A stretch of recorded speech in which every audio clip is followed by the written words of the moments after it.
so many people listen to all these preachers on television. ఈ రోజుల్లో అనేక మంది ఈ ప్రసంగికులందరినీ టెలివిజన్ లో వింటున్నారు. They think they are great men of God. వాళ్ళు ఏదో గొప్ప దైవజనులని అందరూ అనుకుంటున్నారు. So many, even CFC people.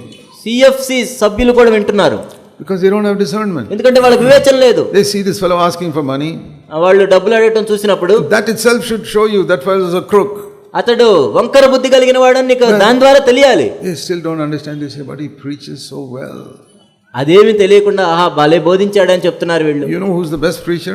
మీకు తెలుసా శ్రేష్టమైన బోధకుడు ఎవరు? Satan. సైతాను. He can preach better than anybody else because he's the cleverest person in the universe. ఎవరికంటే కూడా బాగా బోధించగలడు, ఎంతో తెలివితేటలు కలిగిన వాడు. God has given him more wisdom than anybody else.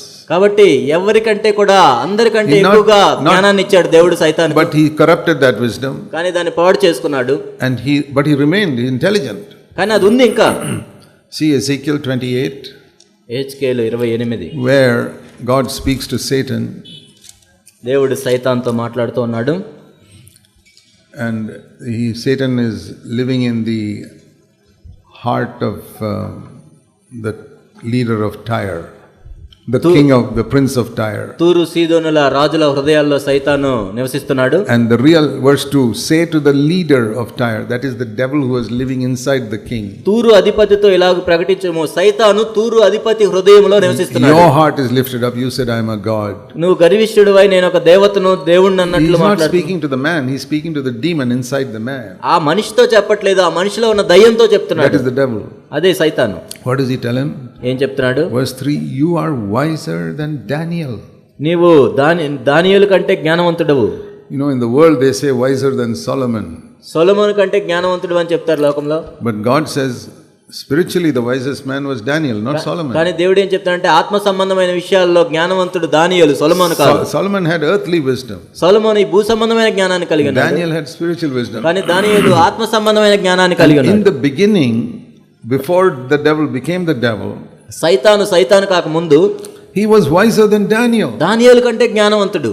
And then he was, verse 14, the anointed cherub. 14వ వచనంలో చూసినట్లయితే అభిషేకము నొందిన కెరూబు. But it says in verse 17, because of your pride you corrupted your wisdom. నీవు గర్వించిన వాడై నీ జ్ఞానమును నువ్వు చెరుపుకొంటివి. 17వ వచనం. So that is how he became the devil. ఆ విధంగా సైతానుగా మారాడు. But he did not lose his intelligence. కానీ ఆ తెలివితేటలు అనేది పోలేదు. He is the most intelligent person in the universe. ఈ విశ్వంలో కల్లా ఎక్కువ తెలివితేటలు కలిగిన వ్యక్తి సైతాను. Even Michael and Gabriel are not as intelligent as him. మికాయేలు Gabriel కూడా అంత తెలివితేటలు లేవు. Only God is more intelligent. దేవుడు మాత్రమే సైతాను కంటే జ్ఞానవంతుడు. When God gives a man intelligence, he doesn't take it away if he sins. దేవుడు ఒక వ్యక్తికి తెలివితేటలు కొన్ని వరాలను ఇచ్చిన తర్వాత ఆ వ్యక్తి పాపంలో పడ్డాక దేవుడు అవేం తీసుకోడు. So the devil can preach better than anybody else. కాబట్టి అపవాది అందరికంటే ఎక్కువగా బోధించగలడు. So when I listen to a man preaching well, I don't say, oh, what a spiritual man. ఒక వ్యక్తి బాగా బోధించుతూనే ఉన్నప్పుడు ఆహా ఏం బోధించాడు గొప్పవాడని నేను చెప్పను. Jesus said there are only two masters. యేసు ప్రభు చెప్పారు కేవలం ఇద్దరు యజమానులు మాత్రమే ఉన్నారు. Luke 16. లూకాసు వార్త 16. Who are the two masters? ఎవరా ఇద్దరు యజమానులు? Luke chapter 16. లూకాసు వార్త 16. And we read in verse 13. 13వ వచనం. The two masters are not God and Satan. ఇక్కడ ఇద్దరు యజమానులు అంటే దేవుడు సైతాన్ అని కాదు. It's God and wealth. దేవుడు సిరి. That means property, all your possessions and bank account. That is అంటే ఆస్తులు, డబ్బులు, సంపదలు ఇవన్నీ. That is the other master and God is the other master. దేవుడు ఒక యజమాని, ఈ సిరి అనేది ఇంకొక యజమాని. So even in the church, సంఘంలో కూడా there are two masters. ఇద్దరు యజమానులు ఉంటారు. God and money. దేవుడు, డబ్బు. So you can make out when one man is preaching, is this man serving money or serving God? ఒక వ్యక్తి బోధిస్తున్నప్పుడు నీవు చూసి చెప్పవచ్చు ఈ వ్యక్తి దేవుడిని సేవిస్తున్నాడా, డబ్బుని సేవిస్తున్నాడా. And God tests them. దేవుడు పరీక్షిస్తాడు. For example, ఉదాహరణకు, like I told you, he tested me. నన్ను కూడా పరీక్షించాడు. He called me for a particular task. ఒక వ్యక్తి ఒక పని కోసం దేవుడు నన్ను పిలిచాడు. To preach the word of God. దేవుని వాక్యాన్ని ప్రకటించడానికి. There was some Christian organization asking me to sit behind a desk and be an administrator. కానీ ఒక క్రైస్తవ సంస్థ నన్ను పిలిచి నువ్వు కుర్చీలో కూర్చొని నువ్వు అంతా పనులని చూసుకోవాలని చెప్పింది. More money, free car, free phone, so many things. ఎక్కువ డబ్బులు వస్తాయి, ఉచితంగా కారు, ఉచితంగా ఫోన్, ఉచితంగా ఇల్లు. I said no, God has called me to preach the word. లేదు దేవుడు నన్ను తన వాక్యాన్ని ప్రకటించడానికి పిలిచాడు. Like the apostle said, we can't serve tables. అపోస్తలులు చెప్పినట్లుగా మేము ఆహారం పంచే విషయంలో మేము నిమగ్నమై ఉండలేము. I can't sit behind the table and do administration. కాబట్టి నేనేదో పనులన్నీ చూసుకోవడానికి కూర్చొని ఉండలేను. It was a test. అదొక పరీక్ష. But many people are tested like that.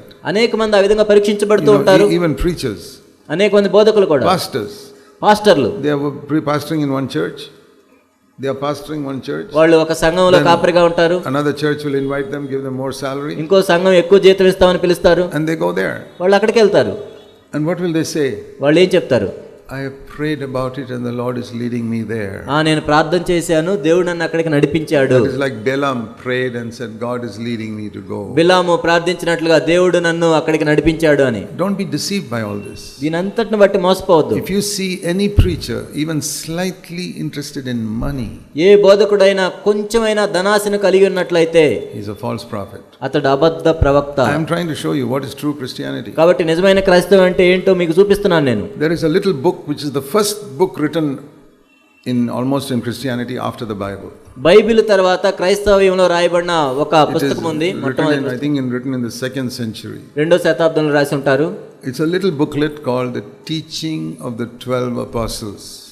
12 మంది అపోస్తలుల బోధ అనే ఒక చిన్న బుక్లెట్ ఉంది. And there is another word for it called Didache. డిడాకే దాని పేరు. Didache. డిడాకే. And you can even search on the internet, you can find it. మీరు ఇంటర్నెట్ లో చూసినా కూడా దొరుకుతాయి. It's a small booklet. చిన్న బుక్లెట్ అది. I've read it. నేను చదివాను దాన్ని. I've got a copy of it in my hard disk. నా హార్డ్ డిస్క్ లో అది ఉంది, కాపీ కూడా ఉంది. Very small, easy to read. చాలా చిన్నది, అది సులభంగా చదవచ్చు. There's some wonderful teachings there. ఎంతో అద్భుతమైన బోధనలు ఉన్నాయి అందులో. This is almost the first book written after the Bible. Bible తర్వాత రాయబడిన మొట్టమొదటి పుస్తకం అది. Teaching of the 12 Apostles. 12 మంది అపోస్తలుల బోధలు. And it is written there. అక్కడ ఈ విధంగా రాయబడి ఉంది. Because people didn't have a Bible those days. ఆ రోజుల్లో ప్రజల దగ్గర బైబిల్ లేవు. They circulated this information. కాబట్టి ఈ మాటలు వాళ్ళు పంచుకుంటూ ఉంటారు. One of the things written there is, అందులో ఒకటి ఏంటంటే, if anybody comes to your church, మీ సంఘంలోకి ఎవరైనా వచ్చి, or to your house, మీ ఇంటికి గాని, and asks for money, డబ్బులు అడిగినట్లయితే, he is a false prophet. అతడు అబద్ధ ప్రవక్త. Because they did not have to give a big list of these are the marks of false prophet. అబద్ధ ప్రవక్త అంటే ఇవన్నీ చూసుకోవాలంటానికి అన్ని గుర్తులేం లేవు. Not he does not believe in the Trinity. లేకపోతే అతను త్రిత్వమును నమ్ముతున్నాడా లేదా, baptizes children, లేకపోతే పిల్లల బాప్తిజాన్ని నమ్ముతున్నాడా, prays to Mary, లేకపోతే మరియను పూజిస్తున్నాడా. No need to make a big list. అంత పెద్ద లిస్ట్ అవసరం లేదు. Only one item. ఒకటి చాలు. If he asks for money, he is a false prophet. అతడు డబ్బులు అడిగితే అతడు అబద్ధ ప్రవక్త. That is how the early apostles warned people. ఆది అపోస్తలులు ప్రజలను ఆ విధంగా హెచ్చరించారు. All Christians need to hear that today. క్రైస్తవులందరూ కూడా ఈ రోజు ఇది వినాలి. On television, టెలివిజన్ లో anybody asks for money, he is a false prophet. Television లో బోధిస్తూ ఎవరైనా మిమ్మల్ని డబ్బులు అడిగినట్లయితే అతడు ఒక అబద్ధ ప్రవక్త. I don't care how much like a film star he looks on the television. అతడు ఎంత సినీ తారలాగా కనపడుతున్నాడు అన్నది కాదు. I don't care how rich he is. ఎంత ధనవంతుడో నాకు అవసరం లేదు. I don't care how many private planes he has to fly. ఆ ప్రైవేట్ జెట్లు ప్లేన్లు ఎన్ని ఉన్నాయో ఆయన నాకు అవసరం లేదు. No.